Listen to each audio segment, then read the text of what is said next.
Welcome viewers to the Saturday, September 30th edition of 284 News. I am Jacko Wooding bringing you our top stories from this week. Thank you so much for joining us.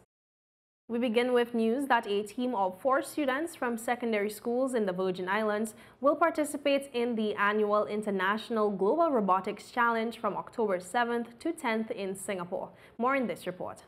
Minister for Education, Youth Affairs and Sports, the Honorable Cherie B. de Castro, said the Virgin Islands' participation in this event presents an excellent opportunity for the students to showcase their talent, innovation, creativity, and problem-solving skills on an international stage. Honorable de Castro said, and I quote, "Participating in the first global challenge not only offers a chance to compete but also to learn and grow as individuals and as a team. It is an opportunity to be inspired by experts in the field and to apply their knowledge to solve real-world problems." Minister de Castro added that she is confident that the team will make the Virgin Islands proud. Acting Chief Education Officer Mrs. Orlando Crabbe said the first Global Robotics Challenge is an esteemed event that brings together teams from all over the world to address important global challenges through robotics. Mrs. Crabbe stated that the host organization, First Global, is a U.S.-based not-for-profit charity with a mission to inspire leadership and innovation in youth from all nations by empowerment through science, technology, engineering, and mathematics.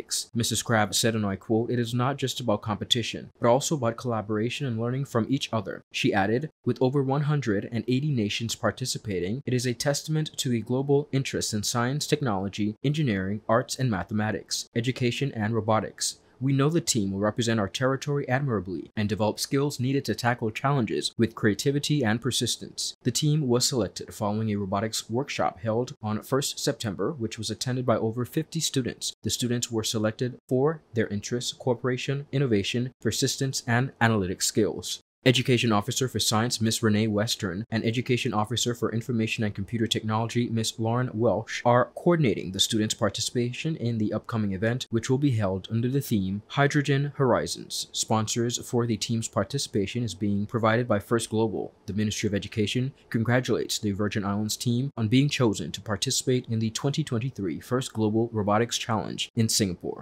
We continue with news that the British Virgin Islands secured a bronze medal at the Eastern Caribbean Volleyball Under-23 Women's Championships last week after sweeping host Dominica in 3 straight sets. Here are some highlights from that game.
serve before it. Yes. When you are around, say them. Oh, it was happening.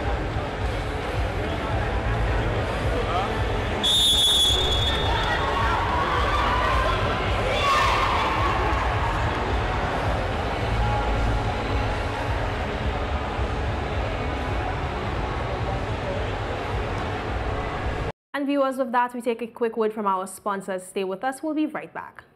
Is business slow? Cash flow down? Hosting an upcoming event? We can help. Advertise with 284 Media and take your business or event to the next level by enhancing your present marketing and messaging strategies. Allow our team of experts to create a personalized ad that sets your business apart from all the rest. This could be your business or event. So, what are you waiting for? Contact our marketing team at 284media@cctbvi.com. Advertising with us works. At Higher BVI, we're not just about business. We're about empowering lives, and that is because we aspire to inspire. By choosing us, you're supporting a company that believes in equal opportunities, diversity, and community growth. Our mission goes beyond profit. It's about providing HR solutions, fostering talent, and leaving a positive impact. Join us in building a better future, a better BVI. Choose Higher BVI, where your support isn't just a transaction, it's a transformation.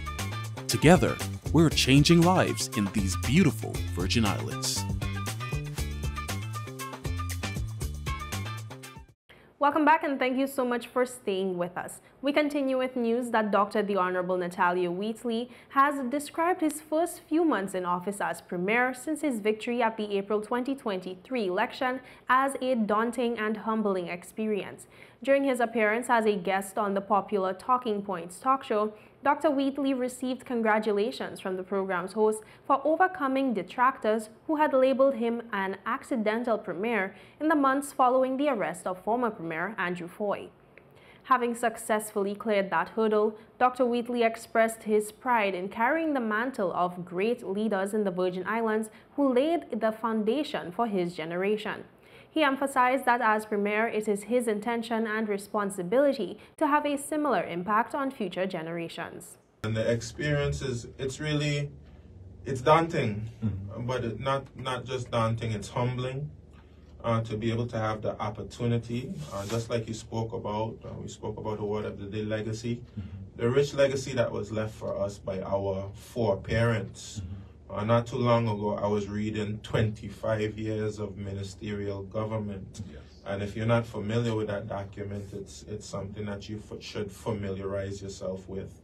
Because we've had leaders in the past who've been able to take actions which I am the beneficiary of and my children are a beneficiary of. And I think that I have a responsibility to do that for current and for future generations, because of course the BVI has come from a long way in our history. Describing the BVI as a young democracy that has made significant progress and still holds great promise for the future, Wheatley acknowledged that recent transformative decades of progress in the territory have not been without challenges. As a member for the new generation of leaders, Dr. Wheatley hopes to address some of these outstanding challenges. We are a young democracy. Yeah. My parents' generation would have been a generation which would have witnessed the transformation of the Virgin Islands from a place where, no one had electricity, where we didn't have cars. We used to ride around on donkeys, and we used to have our transportation on wooden sloops. From that generation to the generation now where, we wanted the, best known and most popular financial centers in the world. We're in the sailing capital of the world. And of course, we see a far different life experience than our foreparents would have had before. What comes with that? Are a lot of challenges. With development comes challenges that every country in the world faces. We're no different from anyone in the world. But of course, I see myself as a part of a new generation of leaders who will be able to look at some of the areas of weakness, especially over the past 20 years, and try to see how we can look to resolve some of the challenges which have come about since persons like Lavity Stout and Ralph O'Neill laid the foundation and the framework, and my grandfather Willard Wheatley and Cyril Romney and all of the other persons, Conrad Maduro, all of the other persons who laid the foundation which we've been benefiting on. How can we take what they've done further? Wheatley conveyed his eagerness to build upon the foundation that has been laid and navigate the necessary processes to accomplish tasks for the people of the Virgin Islands. And I'm happy to have the opportunity. And you know, it's a difficult job because you wish everything could happen overnight, but that's not how it works. You have to go through the proper steps. You have to get the resources in place. You have to put the legislation in place. You have to hire people. You have to galvanize a team. You have to involve the public. It's a very difficult job, but it's a job that I'm very happy to be doing on behalf of the people of the Virgin Islands. In other news, the BVI Football Association is aiming to have over 500 students registered for this year's BDO Schools Football League, which is set to kick off on Wednesday, October 11th. League coordinator Cassandra Coach Cass Gregg made the announcement at a press conference on Tuesday, September 26th, which was held to officially launch the league. So far we have Enid Scatliff last. That school was one of the schools who we used to get 4 teams from, and last for the past two school leagues back, we only got 1 from them. But this year, I think we're gonna have 4 from them because, like the principal called and said, "Cass, the whole school wanna play football." I'm like, okay, it's fine. We'll find uniform, bring them along. So I think we are close to 40 at Enid Scatliff School. Eunice Adams, we are close to 40 there, if not over by now. Joyce Samuels, right now we have 37 and expecting a couple more today. Willard Wheatley, we are expecting 2 teams there. Francis Letsom, possible 3 teams there. Ivan Dawson, 3 teams. St. George's Primary, we had 7 teams from them last year. They broke the record for the school league. Normally we used to get it from Cedar, but they broke the record last school league with 7 teams, and majority of the kids moved on now to high school. So I'm not so sure how much I'm gonna get in there, but I know I'm gonna get 3 from St. George's, if not more. Brigada Flax, still waiting on numbers from Brigada Flax, but hoping to get 3 from there also. Robinson O'Neill, hoping to get 2 from Robinson O'Neill. Cedar, I'm hoping to get 6, maybe 5 or 6. Agape, I'm hoping to get 1 team from Agape. They are coming back in. They should be new.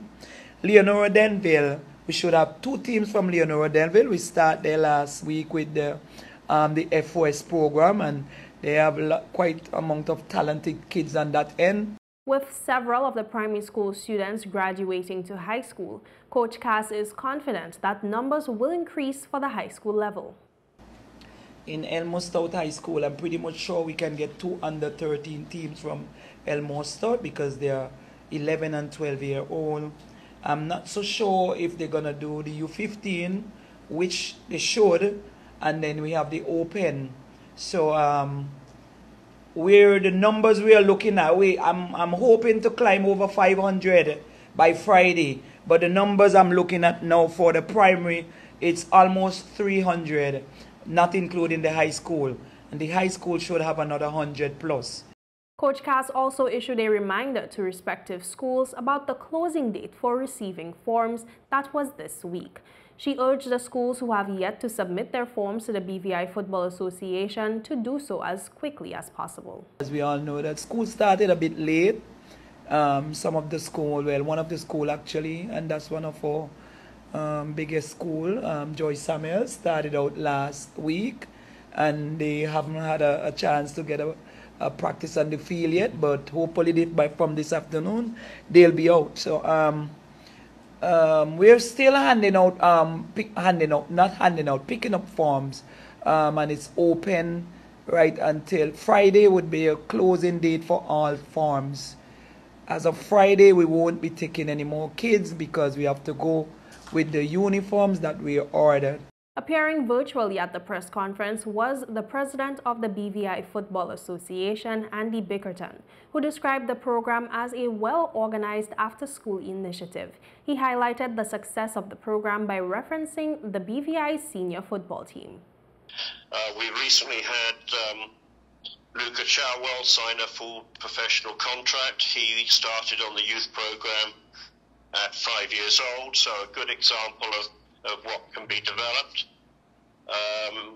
We have a number of players that have come through the youth program, the after schools program, that are now in education overseas, either in academies in the United Kingdom, colleges in Canada, the Netherlands and the United States.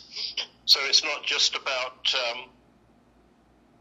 taking the opportunity to develop footballers, it's also about giving young people the opportunity to participate in sport, no matter what their talents are in relation to our sport of football.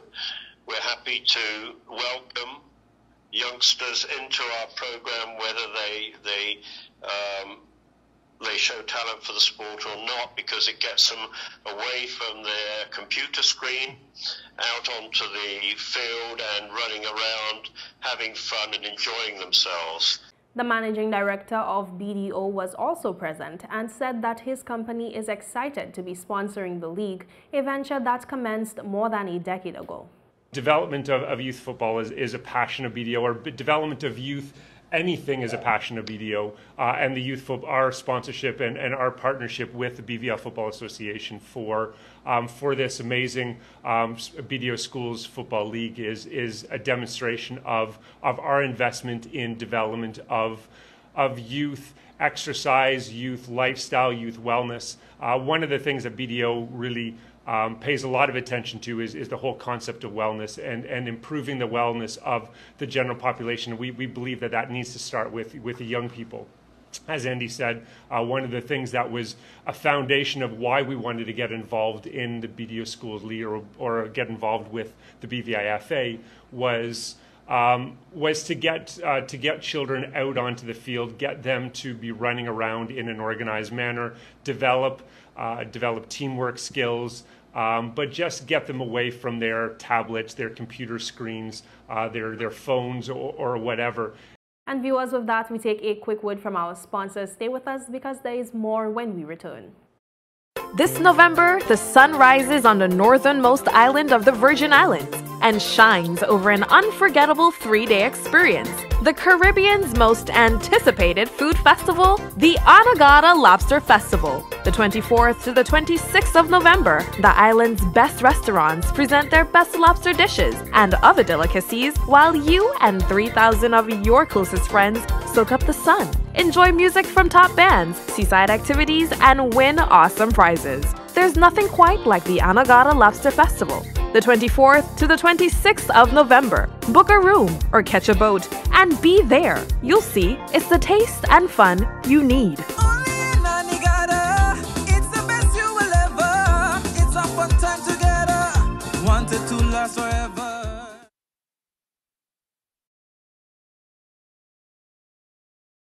Welcome back and thank you so much for staying with us. Interim Director of the Virgin Islands Public Service Learning Institute, Dr. Connie George, recently paid a visit to our studio to discuss the institute and its promise to enrich the public service and the life of each public officer. Here's a look at that discussion. So the catalyst, if you would want to call it that, is to improve learning, improve the development and the output from our public officers. We really want to know that we have what we are working very hard at doing, developing a world-class public service.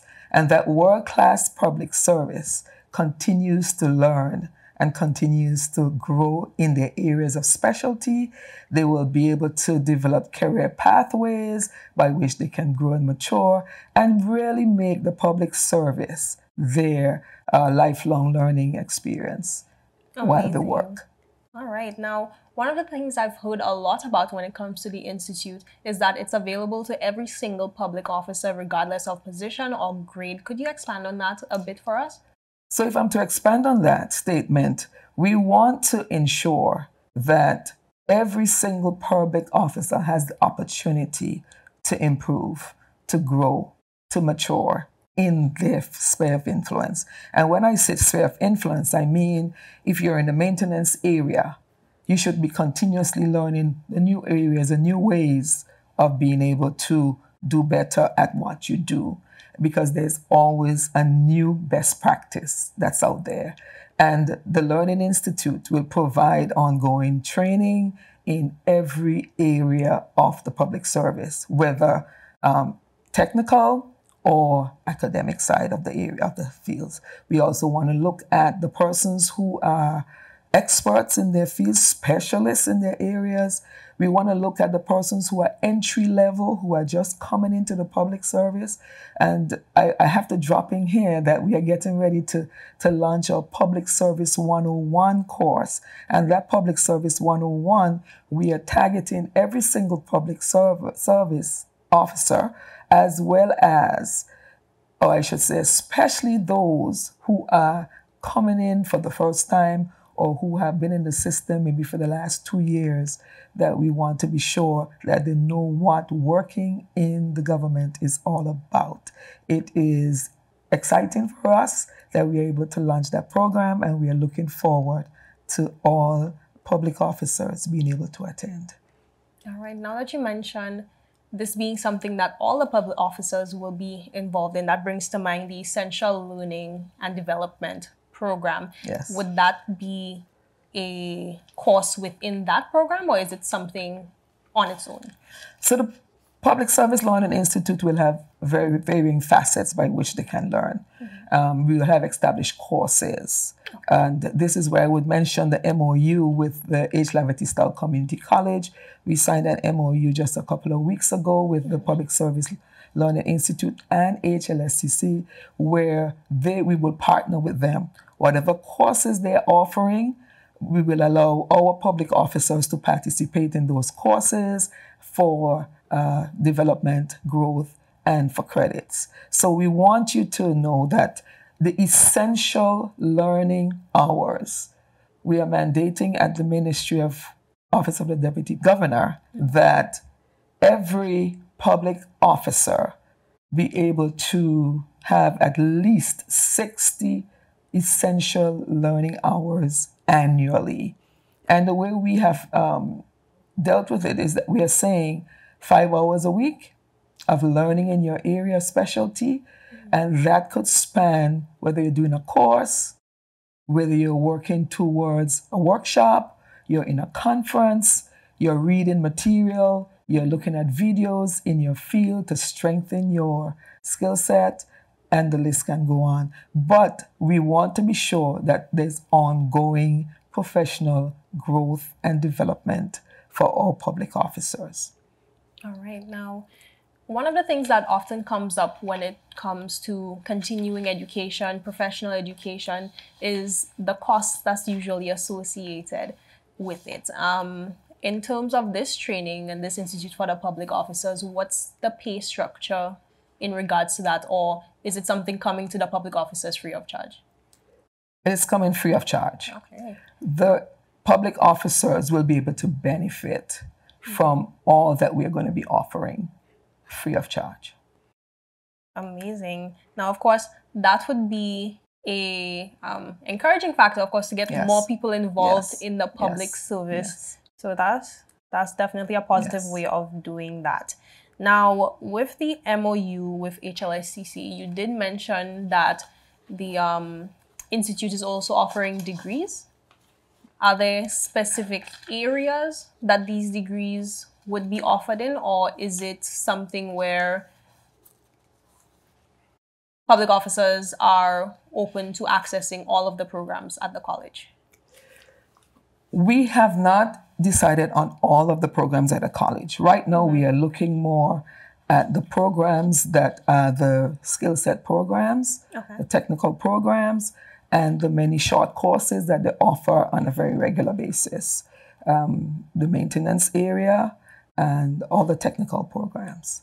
That's what we're looking at, because you would realize that for a Virgin Islander, the degree programs are already subsidized by government, and therefore it would make more logical sense to do the ones that are not already subsidized by government. We want to ensure that persons are able to build skills, capacity building, and competency, and the short courses do that very well. All right. Now, another significant factor of the Institute is its role in achieving the territory's sustainable development goals. Could you speak to us about that? Yes, the sustainable development goals for the government, for the territory, I want to mention them, the ones that we will be falling under. The Sustainable Development Plan 2036. National Goal number 2, education and learning. The Virgin Islands facilitates empowerment through innovative, creative, and vibrant learning. Outcome number 3, an educated and highly skilled population. The full interview is available on all 284 media platforms. And viewers, that is it for today's Weekend Roundup. Be sure to follow us for daily news updates at 284media.com, like us on Facebook at 284media, and 284BVI on Instagram, X, formerly known as Twitter, and Threads. I'm Jacko Wooding, and I will see you again next week. So have yourself a safe and enjoyable weekend. Goodbye. Is someone going to get that? Hello. Hello.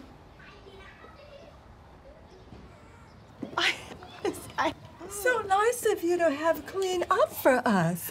Hi, baby. We're like in-laws that don't show up unannounced. Don't worry. I've got this.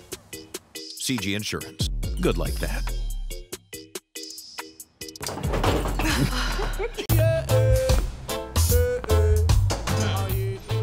Father Jesus, that line here long like church service. Alright, do enjoy the rest of the day. Next customer line, please. Wait, hold on a second. Yes, Sonny boy, come, yes, son. Good morning. Good morning, Sonny boy. Hold on. You must have cut fun topic. It's okay, I'll take care of it. What? No man, take care of me. How may I assist you? Yes. You want top of power? You want top of power? Join the prepaid party with CCT and enjoy more affordable data plans, more top-up promotions, more savings with hero bundles, and more value for your money each and every Tuesday with Top Up Turn Up Tuesday. Visit a CCT store today or anywhere CCT Top Up is sold and top up your phone. 5, 10, 15, 20, 25, 30. You want top up power? Aye. This thing got me one way, Daddy. What do you mean? Ever since I hook up with this thing, I can't eat, I can't sleep. This is the first thing I touch it when I reach home. What do you really? Hey, this ain't like you know. Dad, this thing got me staying home, keeping out of trouble me. Wow. What your name is? Shit. I talking about my CCT life. Don't worry about missing your favorite series, sports, news, and local programming. Come to CCT today and sign up for CCT Live to access over 80 channels.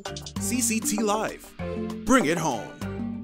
1 month free trial turn into 5. 5 months turn into, well, you know I watching ball. I been watching football. Dad, Nickelodeon, Paw Patrol. I am hooked. Hook, I tell you.